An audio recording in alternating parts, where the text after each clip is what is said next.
Hello guys! Kain po tayo ng tanghalian. Katatapos lang natin magpakain ng mga aso at naligo tayo.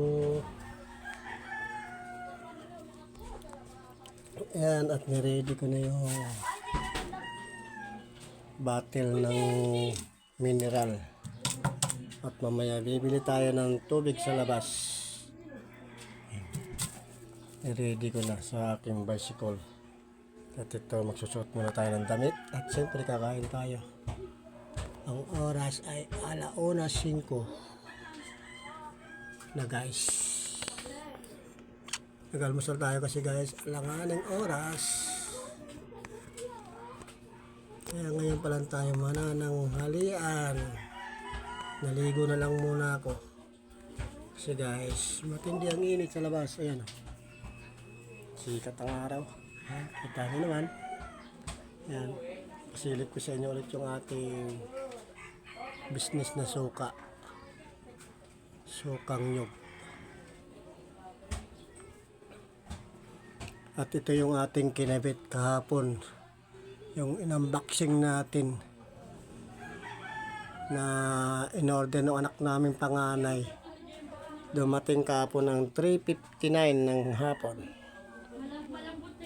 Ngayon guys, samahan nyo ako mananghalian kahit late na sa oras. Tabi muna natin tong ginawa natin lambitin kay Ashley girl. Suot tayo ng damit. Kagi? Ang gagi? Uy, langaw, layas. Ang ulam na niluto ni Mrs. para sa aming dalawa lang. Langoy. Lutong Bisaya. Yan. May pritong isda na mayroong gulay na kalabasa, tapos bunga ng malunggay. You know?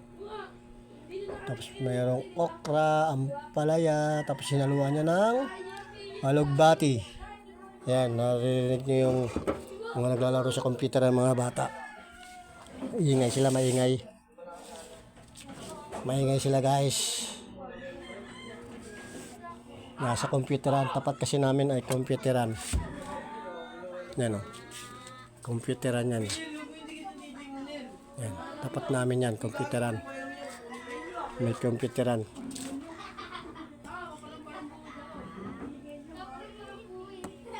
Pasensyahan nyo na yung background natin, medyo maingay guys. Guys, ayo. Ay, mapala ako ng saging, magas.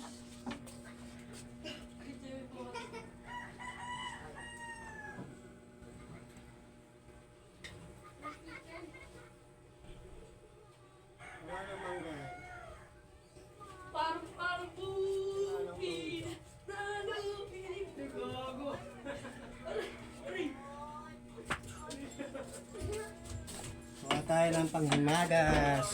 Yan. Piso 10. Guys, kain tayo guys. Kain muna, kain.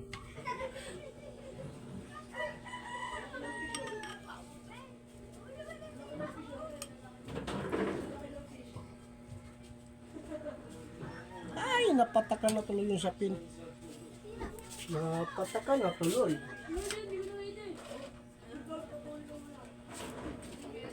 Napatakan na tuloy yung sapin.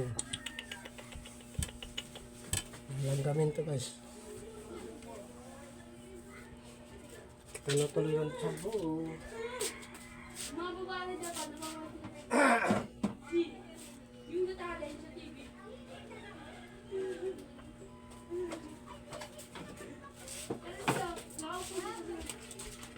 Tuloy natin guys kasi lalanggamin to eh.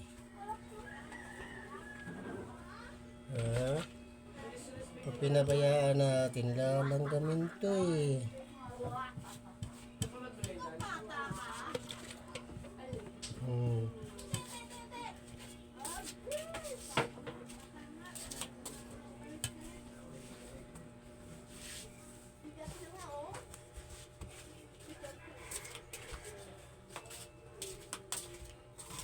Siyempre, ano natin ang electric pan.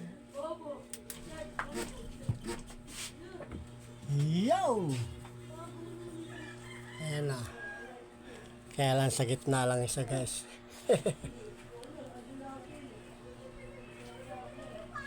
Sa gitna lang siya, hindi kagaya yung dati nakalagay dyan, naikot yun. Sa buong ano.